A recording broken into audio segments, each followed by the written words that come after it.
Medaglia d'oro all'ultima kermesse che ha visto protagonista lo judo isolano e non solo, all'Olbia al Geovillage, un atleta che abbiamo il piacere di presentarvi, Giuseppe Zirolia, categoria 55 kg, un allievo, poi sentiremo il maestro, insomma, di una scuola che ha davvero raccolto grandi successi in questi ultimi anni. Le tue sensazioni, Giuseppe? Certo, vincere in una categoria così magari ampia e dove ci sono tanti atleti a competere sicuramente fa piacere. Questa medaglia ovviamente è frutto di grande lavoro che ho svolto sicuramente durante l'estate e comunque prima o poi sapevo che i risultati sarebbero arrivati.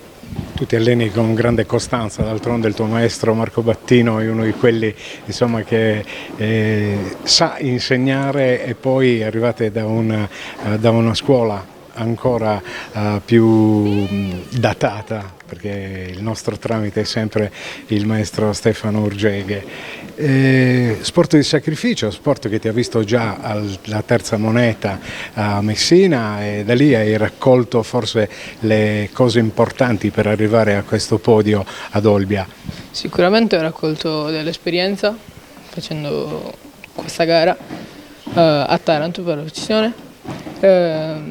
Sicuramente, come dicevi, è uno sport di sacrificio perché molte volte mi ritrovo a studiare anche fino alla sera tardi, ma questo è altro. Abbiamo saputo che insomma hai passato un'estate non proprio balneare. Sì, quello sempre in palestra a lavorare, ma è tutt'altro che un dispiacere. Bene, e noi ti facciamo naturalmente un in bocca al lupo. Adesso il prossimo appuntamento, e sappiamo ci sono gli italiani da qui a poco. Allora, ho gli italiani a dicembre, mentre a ottobre abbiamo un'altra fase del Trofeo Italia a Ponzano Veneto. Bocca al lupo. Grazie.